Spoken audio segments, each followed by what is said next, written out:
శ్రీ గురుభ్యో నమః. సుమతీ శతకం. రచన బద్దెన. శ్రీరాముని దయచేతను నారుడిగ సకల జనులు నౌరాయనగా, ధారాళమైన నీతులు నోరూరగ జవులు పుట్ట నుడివెద సుమతి.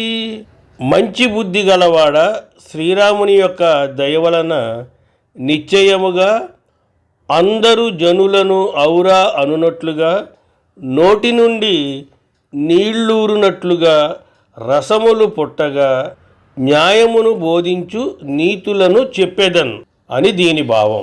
అక్కరకు రాని చుట్టము మ్రొక్కిన వరమీని వేల్పు, మొహరమున దానెక్కిన బారని గుర్రము గ్రక్కున విడవంగ వలయు గదరా సుమతి.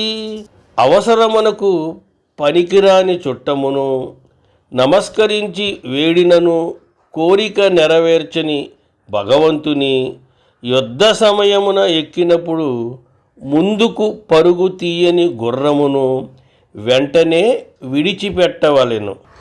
అడిగిన జీతం బియ్యని మిడిమేలుపు దొరను గొల్చి మిడుకుట కంటెన్, వడిగల ఎద్దుల గట్టుగా మడిదన్నుకు బ్రతుకవచ్చు మహిళో సుమతి.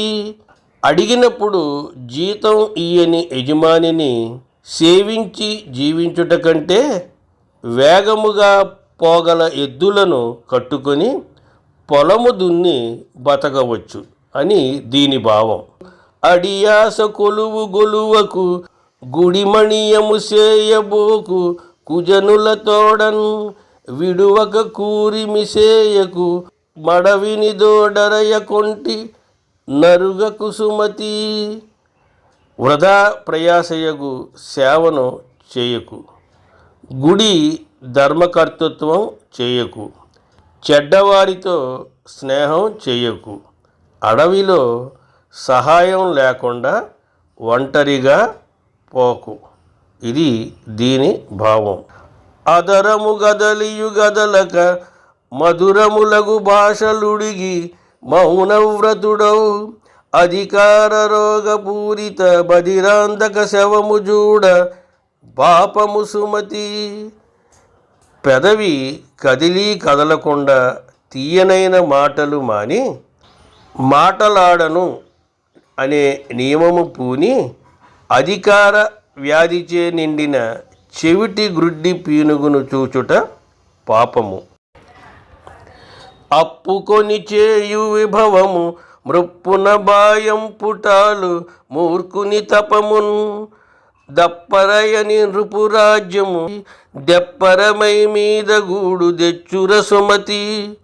రుణమును తెచ్చుకుని అనుభవించు సౌఖ్యము, ముసలితనమునందు పడుచు భార్య, తప్పిదములను కనిపెట్టని రాజు యొక్క రాజ్యము సహింపరానిదై చివరకు హానిని తెచ్చిపెట్టును. స్వస్తి, శుభమస్తు.